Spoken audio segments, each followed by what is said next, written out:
Private ITI कौनसो Mau के YouTube channel पे आप सभी का स्वागत है।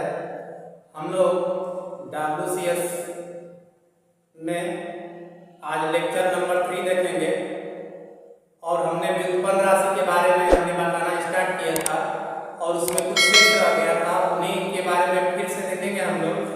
व्युत्पन्न राशि, उसके मात्रक और वेग। तो बल आघूर्ण, तो बल आघूर्ण का फार्मूला होता है बल गुणे दूरी। तो बल का मात्रक न्यूटन और दूरी का मात्रक मीटर। इसका मात्रक हो जाएगा न्यूटन इंटू मीटर और इसकी सीमा हो जाएगी ml² t के पावर -2। प्रतिबल, प्रतिबल बराबर होता है प्रतिरोध बल बटा में क्षेत्रफल। प्रतिबल और दाब दोनों की सीमा सेम, प्रतिबल और दाब दोनों की, क्योंकि दाब का भी होता है बल बटा क्षेत्रफल और प्रतिबल के लिए भी। तो प्रतिबल और दाब में अंतर क्या है? तो प्रतिबल आंतरिक बल होता है और जो दाब होता है बाहर से लगाया गया बल होता है। इसका मात्रक होगा न्यूटन प्रति मीटर स्क्वायर और इसकी सीमा हो जाएगी ml के पावर -1 t के पावर -2। आगे है विकृति।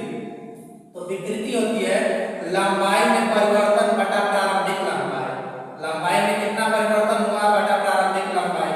तो लंबाई का भी मात्रक मीटर और इस नीचे भी लंबाई है तो इसका ही मात्रक मीटर। तो मीटर से मीटर कट जाएगा, यानी इसका कोई यूनिट नहीं होता है। तो हम इसके लिए बीमा लिख सकते हैं n के पावर 0, l के पावर 0, t के पावर 0, यानी इसका कोई मतलब नहीं है। 0 पावर आ गया तो इसका मतलब 1 हो जाएगा। आवृत्ति, तो आवृत्ति यानी 1 सेकंड में जितना कंपन होता है उसे आवृत्ति कहते हैं। इसका फार्मूला यानी आवृत्ति बराबर 1/आवर्तकाल होता है। आवर्तकाल यानी समय, तो समय का मात्रक सेकंड, यानी इसका मात्रक हो जाएगा 1/सेकंड, या इसका एक और मात्रक होता है हर्ट्ज।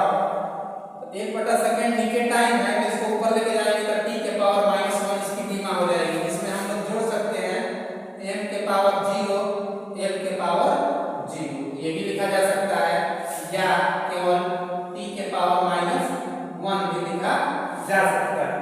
आगे है विद्युत विभव। विद्युत विभव यानी वोल्टेज होता है कार्य बटा आवेश। इसका मात्रक हो जाएगा जूल प्रति कूलाम, जूल प्रति कूलाम और इसकी सीमा हो जाएगी ml² a के पावर -1 और t के पावर -3। अब देखिए व्युत्पन्न राशियों में बहुत सारी राशियां ऐसी है जिसका मात्रक और सीमा सेम होता है, तो उसको हमने इधर लिख दिया है कि समान मात्रक वाली राशियां, जैसे ऊर्जा, काल, बल, आघूर्ण, तीनों के लिए मात्रक होता है न्यूटन इंटू मीटर। तो तीनों के लिए सीमा हो जाएगी ml² t के पावर -2। आगे है भार और बल। भार और बल दोनों के लिए मात्रक न्यूटन यूज कर सकते हैं, तो इसका सीमा हो जाएगा ml t के पावर -2। ये पीछे हमने पिछले वाले लेक्चर में बताया गया। ये हमारा लेक्चर नंबर 3 है, इसका पार्ट नंबर 3, यूनिट चैप्टर का पार्ट नंबर 3 है। अब आगे है संवेग और आवेग। संवेग आवेग दोनों का मात्रक होता है न्यूटन इंटू सेकंड और इसकी सीमा हो जाएगी ml t के पावर -1। दाब, प्रतिबल दोनों का इधर बताएंगे। अप्रत्यास्थता गुणांक तीनों के लिए मात्रक होता है न्यूटन प्रति मीटर स्क्वायर और इसकी सीमा हो जाएगी ml के पावर -1 t के पावर -2। आगे प्लांक नियतांक और कोणीय संवेग दोनों के लिए जो मात्रक होता है जूल इंटू सेकंड, इसके लिए मात्रक हो जाएगा सीमा हो जाएगा ml² t के पावर -1। अब हम लोग आगे देखेंगे उपसर्ग और संकेत यानी प्रीफिक्स एंड सिंबल्स। यानी कहने का मतलब क्या है कि कहीं अगर लिखा है किलो, किलो का मतलब क्या होता है 10 के पावर 3, यानी कहने का मतलब जैसे लिखा है किलोमीटर, किलोमीटर यानी 10 के घात 3 मीटर एक्चुअल में इसका मीनिंग होता है। तो उसके लिए देखते हैं सफिक्स माने किस किस नाम से उसको जाना जाता है। तो डेका का मतलब होता है 10 के पावर -1, 10 के पावर 1। हेक्टो का मतलब होता है 10 के पावर 2। किलो का मतलब होता है 10 के पावर 3। मेगा 10 के पावर 6।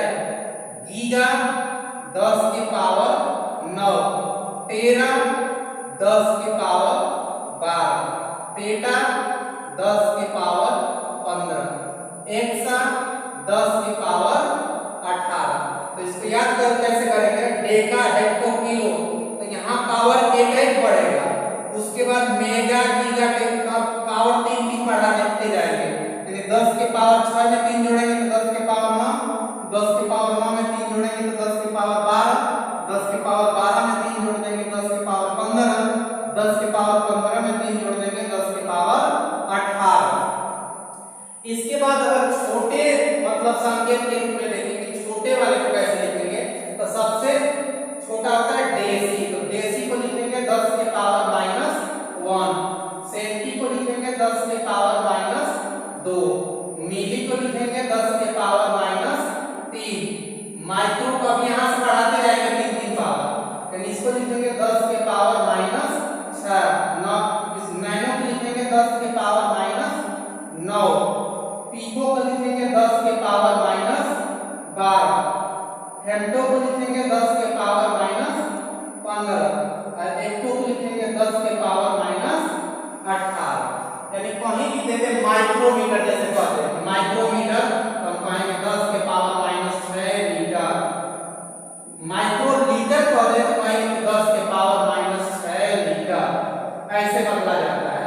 तो ये उसके लिखने का ये संकेत है और इसको याद करना भी आसान है, डेका से 10 की पावर इससे 3 घात बढ़ाते जाएंगे और यहाँ ऊपर से 3 पावर माने माइनस में बढ़ाते जाएंगे। तो ये आपका सरल संकेत जिसको आप आसानी से याद कर सकते हैं। इसके बाद हमारा इसमें आएगा प्रकाश वर्ष। प्रकाश वर्ष क्या होता है उसको देख लेते हैं थोड़ा सा। प्रकाश वर्ष, प्रकाश वर्ष यानी प्रकाश द्वारा 1 वर्ष में चली गई दूरी, वही क्या कहते हैं प्रकाश वर्ष। यानी प्रकाश द्वारा यानी सूर्य के प्रकाश द्वारा 1 वर्ष में चली गई दूरी को क्या कहते हैं प्रकाश वर्ष। सूर्य की जो चाल होती है वो होता है 3 × 10⁸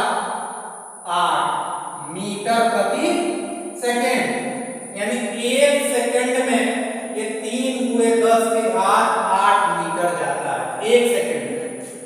तो 60 हमें जानते हैं कि 1 वर्ष में 365 या 366 दिन होता है, तो 1 साल में कितना दूरी तय करेगा, तो 3 × 10⁸ तय कर रहा है 1 सेकंड में, यानी 1 सेकंड में 3 × 10⁸ मीटर।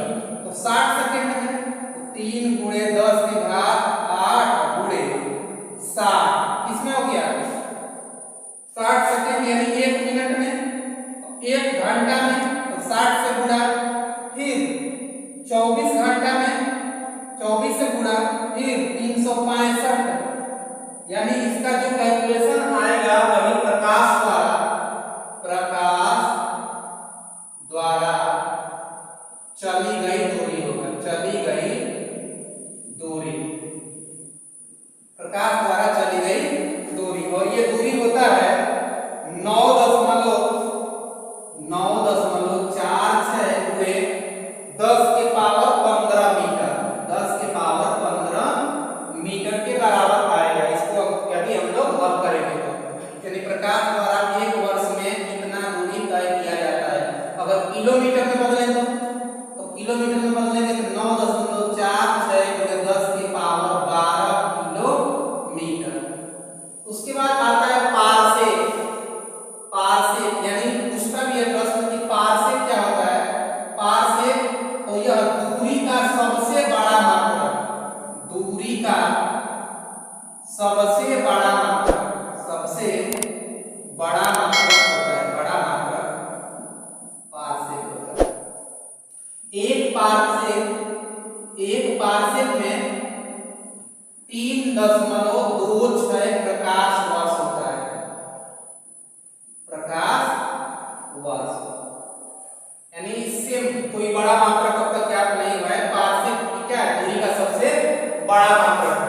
अब इसमें हम लोग देखेंगे अगला लेक्चर में कि हम लोग देखें कि मिलीमीटर को सेंटीमीटर में या एमपीएस को सीजीएस में या एमपीएस को एमपीएस में कैसे बदलेंगे, यानी मात्रकों का रूपांतरण एक से दूसरे में कैसे कन्वर्ट करेंगे, ये देखेंगे हम लोग नेक्स्ट लेक्चर।